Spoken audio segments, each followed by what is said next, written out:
और सबसे पहले बात करेंगे अफगानिस्तान में al Qaeda leader Ayman al Zawahiri drone हमले में मारा गया। अमेरिका की जानिब से कार्रवाई अफगानिस्तान में की गई। गैर मुल्की खबरसा एजेंसी के मुताबिक ऐमन अल जवाहिरी CIA के ड्रोन हमले में हलाक हुए। पाकिस्तान में भी बहुत से लोग अब ये एक लिहाज से और पाकिस्तान के जो डिटेक्टर्स हैं बाहर दुनिया में उन्होंने भी और ख़ास तौर पर पाकिस्तान में भी हमारे कुछ एनालिस्ट हैं उन्होंने भी बातें करना शुरू कर दी हैं कि पाकिस्तान की सॉवरेंटी कहाँ गई, ये ड्रोन उड़ा कहाँ से।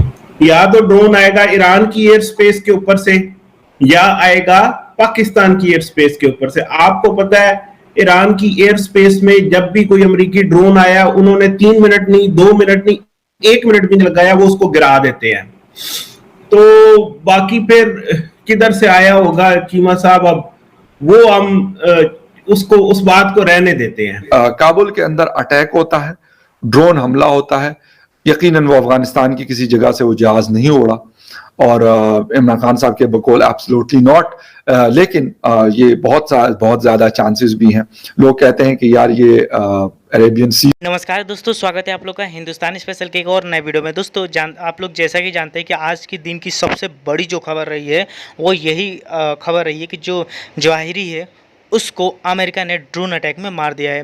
दोस्तों 9/11 वाली जो घटना हुई थी इसमें एक बहुत बड़ा जो साजिश करता था वो ये भी था और अमेरिका ने मारने के बाद साफ तरीके से कहा है कि हमने बदला ले लिया है जिन लोगों को इन लोगों ने मारा था। दोस्तों इसके बाद सब इंडिया में भी काफ़ी ज़्यादा सवाल उठने लगे हैं कि हमारी गवर्नमेंट क्या कर रही है, क्योंकि जिस प्रकार से अमेरिका ने बैठे बैठे जो ड्रोन है उसकी मदद से अफ़गानिस्तान में जाकर जो उसका मोस्ट वांटेड आतंकवादी था उसको मार दिया, वैसे ही भारत को चाहिए कि भारत भी जो है वो हाफिज़ सईद जो कि बहुत सारे इंडियन का जो कातिल है वो है, उसको भी हमें ऐसे मारना चाहिए। दोस्तों इन सब डिबेट के बाद जो पाकिस्तान है उसमें भी हाई अलर्ट मोड पे है, क्योंकि पाकिस्तान भी ये बात जानता है कि आज भारत उस जगह पे पहुंच चुका है कि वो ये काम कर सकता है। और इसीलिए कई ऐसी रिपोर्ट हैं जिसके तरीके से ये माना जा रहा है कि जो हाफिज़ सईद है उसकी सुरक्षा जो है वो उसमें जो है और ज़्यादा बढ़ोतरी देखने को मिली है और उसकी सुरक्षा जो है वो बढ़ा दी गई है। देखने वाली बात है कि इंडिया ऐसा कब कर पाता है, लेकिन आज इंडिया जो है वो उस स्थान पे पहुंच चुका है। तो चलिए हम पहले वीडियो में आगे बढ़ते हैं, देखते हैं कि पाकिस्तानी मीडिया का इन चीज़ों पे क्या कहना है। बहुत बड़ी डेवलपमेंट हुई जब अमेरिकन प्रेसिडेंट ने ये कहा कि उन्होंने अलकायदा के लीडर ऐमन अल जवाहिरी को एक प्रिसीजन ड्रोन स्ट्राइक में सेंटर ऑफ द काबुल जो है जिनके ऊपर $25 मिलियन की बाउंड्री थी उनको कत्ल कर दिया। इस सिलसिले में बात करने के लिए मैंने बासत साहब से रिक्वेस्ट की। बासत साहब, सबसे इंपॉर्टेंट सवाल जो बहुत सारे लोगों के ज़हन में आता है कि वो ड्रोन स्ट्राइक या वो प्रिसीजन स्ट्राइक वहां पहुंची कैसे, मतलब पाकिस्तान भी एयर स्पेस नहीं दे रहा, वो कहां से जहाज उड़ा, वो कहां से ड्रोन उड़ा। या तो ड्रोन आएगा ईरान की एयर स्पेस के ऊपर से या आएगा पाकिस्तान की एयर स्पेस के ऊपर से। आपको पता है ईरान की एयर स्पेस में जब भी कोई अमेरिकी ड्रोन आया उन्होंने 3 मिनट नहीं, 2 मिनट नहीं, 1 मिनट भी नहीं लगाया, वो उसको गिरा देते हैं। तो बाकी फिर किधर से आया होगा चीमा साहब, अब वो हम उसको उस बात को रहने देते हैं। और वो एब्सोल्युटली नॉट की इमरान खान वाली स्टेटमेंट्स भी आप देख लें और वगैरह वगैरह। पाकिस्तान में भी बहुत से लोग अब ये एक लिहाज से और पाकिस्तान के जो डिटेक्टर्स हैं बाहर दुनिया में उन्होंने भी और ख़ास तौर पर पाकिस्तान में भी हमारे कुछ एनालिस्ट हैं उन्होंने भी बातें करना शुरू कर दी हैं कि पाकिस्तान की सॉवरेंटी कहाँ गई, ये ड्रोन उड़ा कहाँ से, क्या पाकिस्तान ने दोबारा कोई शमसी बेस टाइप चीज़ दे दी है, तो ये तो पाकिस्तान की सॉवरेंटी फिर वही मुशर्रफ वाला ज़माना आ गया है। और फिर अल्लाह खैर करे क्या होगा पाकिस्तान के साथ, चूँकि इकनॉमिकली इस वक्त हमें सख्त ज़रूरत है अमेरिका की, तो हम हर चीज़ जो है अमेरिका के कहने पे कर रहे हैं। और फिर इससे ये भी होगा कि तालिबान के साथ भी हमारे जो हुकूमत है काबुल में उनके साथ ताल्लुकात भी ख़राब होने का एक ख़तरा है, क्योंकि तालिबान ये पसंद नहीं करेंगे कि अगर हम पाकिस्तान ने अपनी फ़ज़ाई जो है एयर स्पेस प्रोवाइड की है, इजाज़त दी है। मेरा अपना देखिए इसमें दो तीन बातें मैं करना चाहता हूँ। पहले तो ये है कि जहाँ तक सॉवरेंटी का ताल्लुक़ है, सॉवरेंटी तब आपकी कंप्रोमाइज़ होती है जब कोई मुल्क जो है आपकी इजाज़त के बग़ैर कोई ऐसी कार्रवाई करे जो आप या आपके मुल्क के अंदर हो, जिस तरह for that matter Osama bin Laden का जो मामला हुआ था मई 2011 में, या उसके बाद अगर आप देखिए तो जो 90s में क्लिंटन के ज़माने में जब कीनिया और तंजानिया में अमरीकी सफारतखानों को दहशतगर्दी का निशाना बनाया गया था, तब जो क्रूज़ मिसाइल्स पाकिस्तान की हदूद से गए थे वो भी पाकिस्तान की सॉवरेनिटी की खिलाफ वर्जी थी। इसी तरह जो है पुलवामा का जो अटैक था 14 फरवरी 2019 ही पाकिस्तान की सॉवरेनिटी या स्पेस की, एयर स्पेस की खिलाफ वर्जी थी।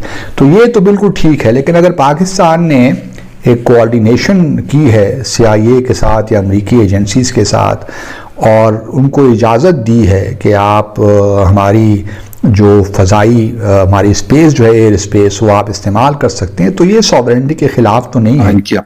अच्छा, जहां तक बात है इनके मारने की, तो काबुल में एक जगह है, एक मतलब शहर के अंदर, वहां पे इनका जो घर है उसको निशाना बनाया गया और एक ड्रोन हमले से, और जो अमेरिका की खबर आ रही वो कहते हैं कि जी ऐसा कोई मतलब कोई और बंदा, ना कोई सिविलियन और ना उनके कोई फैमिली मेंबर्स, उसमें से किसी को कुछ नहीं हुआ। इस तरीके से हमने इनको टारगेट किया। और वो कहते हैं कि उस वक्त वो बालकनी में खड़े थे घर के जिस वक्त ये हमला हुआ। अफगान हुकूमत ये कह रही है कि ये दोहा जो एग्रीमेंट है हमारे साथ अमेरिका का, उसकी खिलाफ वर्जी है, लेकिन जो बाइडन साहब कहते हैं कि नहीं, हमारा दुश्मन जहां पे भी होगा दुनिया में हम उसको नहीं छोड़ेंगे और उसके ऊपर हमला करेंगे। और तकरीबन 2011 में मारा गया था उसामा बिन लादेन एबटाबाद पाकिस्तान के एक शहर में, और आफ्टर दैट तकरीबन 11 या 12 सालों के बाद ये वाला जो हमला है। लेकिन कुछ एक्सपर्ट्स ये भी बता रहे हैं कि शायद अयमन ज़वाहिरी की वो इंपॉर्टेंस अब नहीं रही थी, और उसकी वजह यह है कि इस वक्त अगर हम अलकायदा को देखते हैं तो अलकायदा की सच वो प्रेजेंस नहीं है वर्ल्ड स्टेज के ऊपर, जहां पे भी है। ठीक है, बयानात की हद तक तो हम उनको सुनते और देखते हैं, लेकिन जो एक्टिव पॉलिसीज है या एक्टिविटीज हैं उसमें ये लोग बिल्कुल मतलब नीचे हैं। लेकिन दोस्तों, जैसे कि आपने इस वीडियो में देखा कि पूरी पाकिस्तानी मीडिया ही बात कर रही है जो जवाहिरी है उसके मारे जाने के बाद। दोस्तों, जवाहिरी जिस प्रकार से आपने देखा कि वो एक मोस्ट वांटेड जो है वो आतंकवादी था, जिस पे 2 अरब जो रुपए हैं उसके मतलब उसके ऊपर जो इनाम दिए गए थे कि कोई इसको बताएगा तो उसको 2 इतने मतलब पैसे दिए जाएंगे। लेकिन दोस्तों, सबसे बड़ी बात यहाँ पर ये है कि जो अमेरिका है वो बैठे बैठे जो है वो जौहरी को मार जाता है अफ़गानिस्तान में। और दोस्तों, कुछ खबरें ऐसी भी आई कि ये सब जो है वो बलूचिस्तान के जो अमेरिका जो पहले बलूचिस्तान में जो उसका एक हेडक्वार्टर आप मान सकते हैं, जिसके आपको पता होगा कि पाकिस्तान ने पैसे लेके ये सब दे रखे थे, वहाँ से ही ये ड्रोन मतलब उड़ा है और जाके वहाँ पे मारा है। तो आने वाले दिनों में धीरे धीरे पता चलेगा। लेकिन जिस प्रकार से अब इंडिया में भी सवाल उठने लगे हैं कि हमारी एजेंसियों को भी ये चाहिए कि जैसे अमेरिका ने अपने सबसे मोस्ट आतंकवादी, दुनिया के सबसे मोस्ट आतंकवादी को बैठे बैठे मार दिया है, वैसे ही इंडिया को भी पाकिस्तान में जाकर जो हाफिज़ सईद है, जिसको कि पाकिस्तान ने छुपा रखा है, उसको मार देना चाहिए। आगे देखने वाली बात हुई कि इसके ऊपर होता क्या है। लेकिन अब इंडिया के अंदर भी ये सब सवाल उठने लगे हैं। तो दोस्तों, बस आज की वीडियो में इतना ही। आई थिंक आप लोगों को वीडियो अच्छा लगा होगा। तो अगर आपको वीडियो अच्छा है तो वीडियो को लाइक और हमारे चैनल हिंदुस्तानी स्पेशल को जरूर सब्सक्राइब करें, क्योंकि हम आपके लिए ऐसी वीडियो लाते रहते हैं। तो मिलेंगे किसी न्यू वीडियो के साथ, तब तक देखते रहिए हिंदुस्तानी स्पेशल।